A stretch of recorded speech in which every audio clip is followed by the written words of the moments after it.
सबसे पहले है क्या, जैसे कि हम लोग निकाल रहे हैं कार्य का व्यापक रूप। क्या निकाल रहे हैं? कार्य का व्यापक रूप। कल सूत्र बताए थे W बराबर FS। क्या बताए थे? लेकिन एक्चुअल में सूत्र होता है W बराबर FS cos थीटा। क्या होता है? FS cos theta. उसमें जो है थीटा का मान, उसमें थीटा का मान हम जब 0 डिग्री लेते हैं, कितना डिग्री? 0 डिग्री। तो लिखा है थे नीचे में cos 0 का मान कितना होता है? 1 हो जाएगा। जब cos 0 का मान 1 होता है तो FS को 1 से गुना करके कितना होगा? FSN होगा।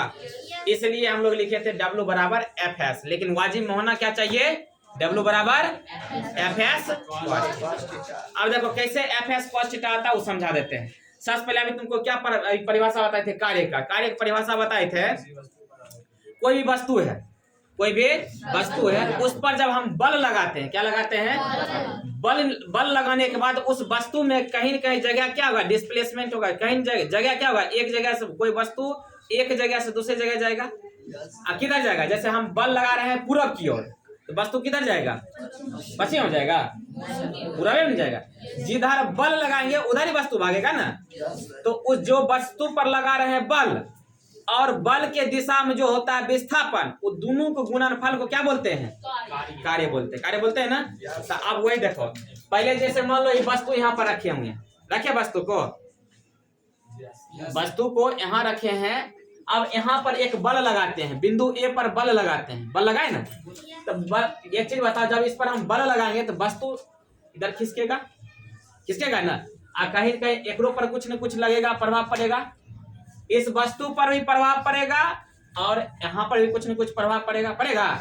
जब इस वस्तु पर प्रभाव पड़ा क्या हुआ? वस्तु यहाँ से कहाँ पहुंच गया ना। तो कहने का मतलब लगा बल इधर और वस्तु इधर से लेकर यहाँ तक पहुंच गया। तो यहाँ से यहाँ तक आया तो क्या हो गया? इसके लिए विस्थापन हो गया। वस्तु यहाँ से जब यहाँ दूरी तय करता है क्या हो गया? विस्थापन हुआ। इसको S सूचित कर दिए ना। अब देखो, माना m द्रव्यमान की एक वस्तु है, यहाँ पर वस्तु है, उसका द्रव्यमान कितना है? m है, जो समतल AC पर A से बिंदु A से C तक पहुंचती है। बिंदु A से लेकर कहां तक पहुंचती है?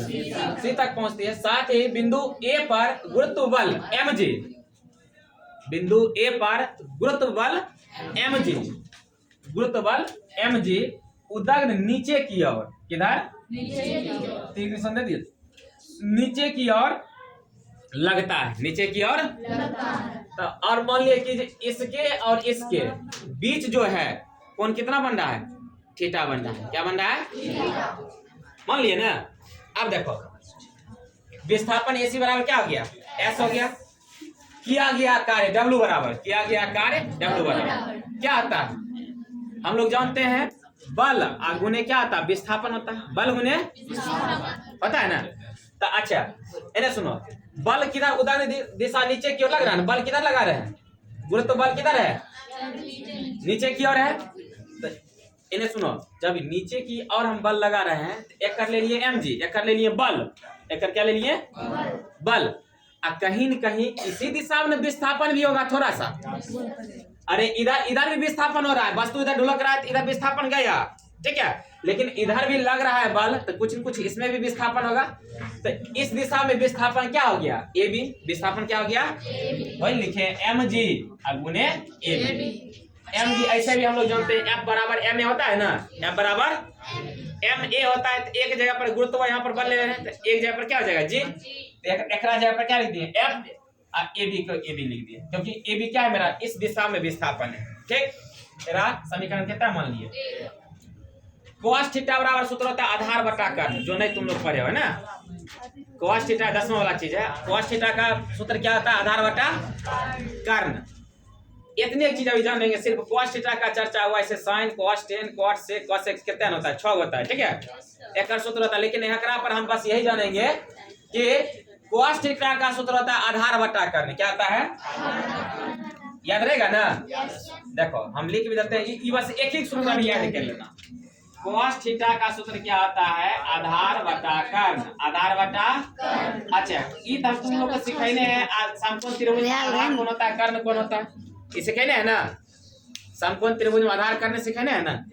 ये आधार हो गया। जैसे नॉर्मली यहाँ पर 90 डिग्री कोण बना, यहाँ पर जब कोण बनता है तो ये आधार हो जाता है, ये लंब हो जाता है, ये कर्ण। यानी कि जहां पर थीटा बनता है, जहां पर कोण बनता है, जहां पर क्या बनता है कोण बनेगा, और सामने वाला भुजा लंब, और सामने वाला भुजा जैसे यहाँ पर थीटा बना ना, एक सामने भुजा ये है ना, तो ये क्या हो जाएगा लंब, ये क्या हो जाएगा, ये क्या बन जाएगा आधार, ये क्या बन जाएगा, ये फिक्स रहेगा, कर्ण क्या रहेगा फिक्स, ये नहीं बदलेगा।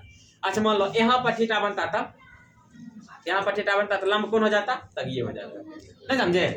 जैसे मान लो यहाँ पर यदि थीटा मेरा बनता है, एक सामने भुजा कौन है, यही है ना, एक सामने भुजा, तब ये लंब हो जाता और ये क्या बन जाता आधार, कर्ण नहीं रह जाता। लेकिन अभी थीटा कम बना है, यहाँ पर यहाँ बना ना, तो लंब कौन होगा, ये आधार क्या होगा, देखो सूत्र लिख दिया ना, त्रिभुज राइट ट्रायंगल में मतलब समकोण त्रिभुज एबीसी में cos थीटा आधार बटा, देखो आधार है ना बी, देख लो आधार भी लिए हैं, और कर्ण फिक्स से रहेगा एसी। अब देखो cos थीटा, अब क्या किया हम यहाँ से AB का मान निकालेंगे, क्या मान AB का नीचे हम कुछ नहीं देखोगा ना, AB को 1 से गुना करिए, AB बराबर 1 सुना AC गुने cos थीटा हो गया। अब AB का मान उठा के अब पटक दिए यहाँ पर, जहाँ AB था ना, अब AB का काम क्या करेगा, AC गुने cos थीटा काम करेगा। अब जरा ध्यान दो, तो ये पहले लिख दे समीकरण 1 से, W बराबर F गुने AB, F गुने AB का स्थान पर क्या लिखें, AB का स्थान पर AC गुने cos थीटा लिख दें, AB का स्थान AC गुने, समीकरण 2 से F गुने AC का मान क्या है, देखो AC क्या माने है, S माने है ना, अब गुने cos थीटा, इस सब गुना क्या होगा FS cos थीटा, यही सूत्र था W बराबर FS cos थीटा।